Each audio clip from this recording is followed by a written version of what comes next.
Thank you so much for agreeing to volunteer to be a part of our guest services at First Baptist Church. We really believe that as people come on our campus each week, that we want them to have an experience where they feel welcome, where they have an opportunity to have their questions answered, and they are able to just engage with people who have been at First Baptist and get to know the work that's going on here.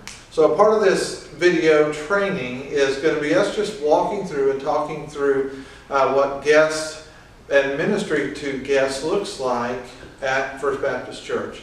So about each year we have somewhere in the neighborhood of 60 to 70 people that come on our campus that come for various reasons, but most of whom are here, they're in the community, and they're looking for a church, they're visiting with a friend, and so close to 60 to 70 families or units a year come through just on a Sunday morning looking for an opportunity to be a part of our worship services.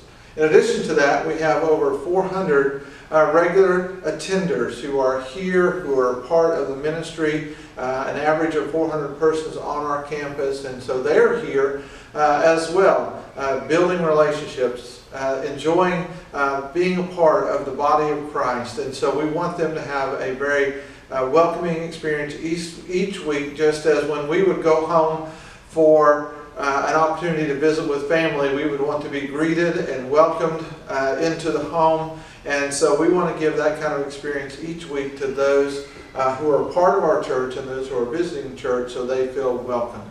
So as a part of that, we have a team of people who work together each week, making sure that we are ministering to people who happen to be on campus for that particular day. And so we want you to continue to be a part of that in every way as you are part of the guest services at First Baptist. So let's talk a little bit about what that looks like. We've identified several areas around the church that we'll talk about in a little bit that really are key points where people come through doors, where they flow through the building, and so we want to be there to welcome them. We want to be there to be available to them to answer questions about where they are going. Also, as you prepare to be a part of the guest services team, there are just some basic things that are very important as you serve in a particular station or a particular place on campus. So when it's your day to be a part of greeting guests, obviously one of the first things is arrive early. Oftentimes guests arrive earlier than they realize, earlier than sometimes we realize, and so oftentimes they're on campus early. So if you have an assignment, make sure you're there at least 10 or 15 minutes before your assigned time, so you can be there, make sure that you are ready and be a part of welcoming guests. Also, which we think this is obvious, but you dress the part. Take time. We're not necessarily looking for a coat and tie or a dress, but a nice business casual. Dress in a way that is professional and is welcoming to people as they come to be a part of the church. Something else that should be apparent on Sunday morning is smell good. Take opportunity. Think about breath. We try to have breath mints available, but have a breath mint available. Take time to maybe let up on the cologne maybe a little bit that day, because not everyone is able to endure a heavy amount of cologne. But we want to have a good impression, and we want them to remember that first impression and as they have that encounter with us. Also, as a greeter, one of the things that you're doing is helping people navigate the facility. Oftentimes when guests come for the first time, they'll say, well, it seems like it can be a little bit of a maze getting to the classroom. And that's probably true in some sense.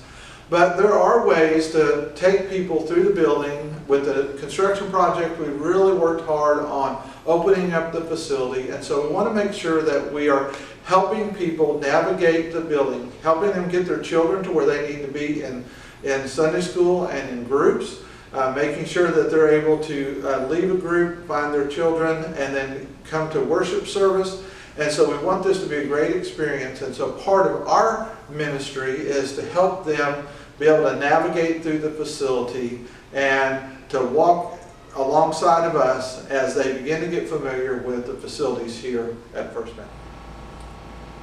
So one of the things that is important when people come to visit First Baptist is that they receive a welcome. We say it this way: hello, how are you doing? Great to have you today. So I want to talk a little bit about what that hello can look like, because it is important as we engage with persons, especially those who are guests for the first time or second time, that we make them feel welcome and make them feel like that we are taking an interest in them. So the first thing when you're greeting is just to give people a hearty hello, just to say welcome, we're glad you're here. Say it with a smile, say it with energy, say it in a way where they know that it's genuine and that we are truly delighted that they are here and that they've chosen to take their Sunday morning to be a part of First Baptist. Also, one of the things that we want to do is to be engaged.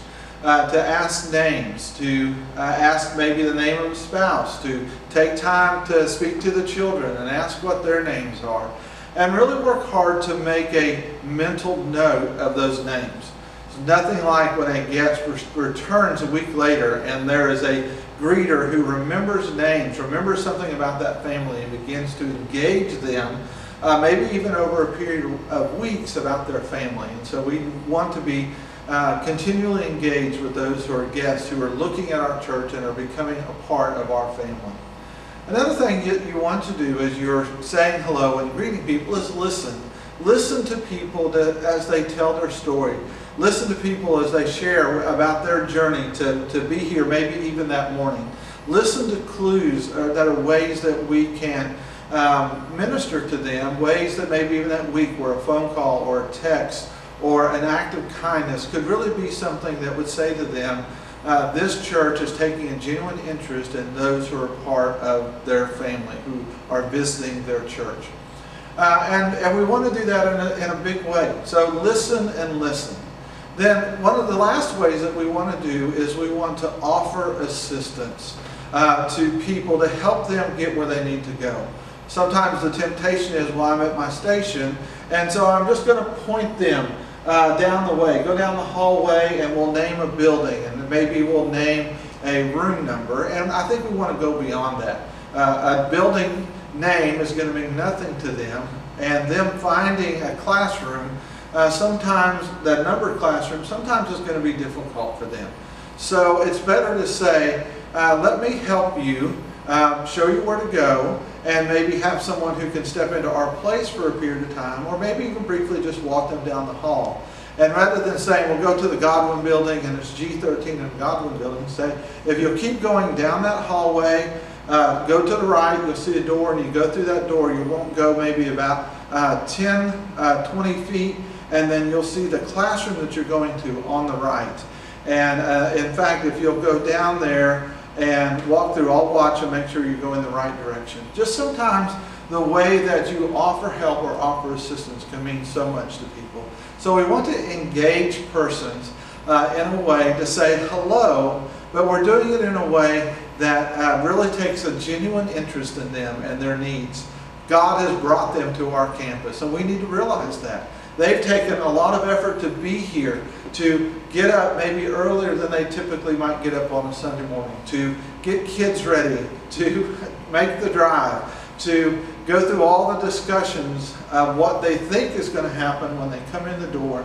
And so when we're there to say hello, to engage them and to listen to them and to assist them, it's a great way of really reaching out to the people that God has brought here, because we know that we have a story to tell and we want them to know about the hope of Christ.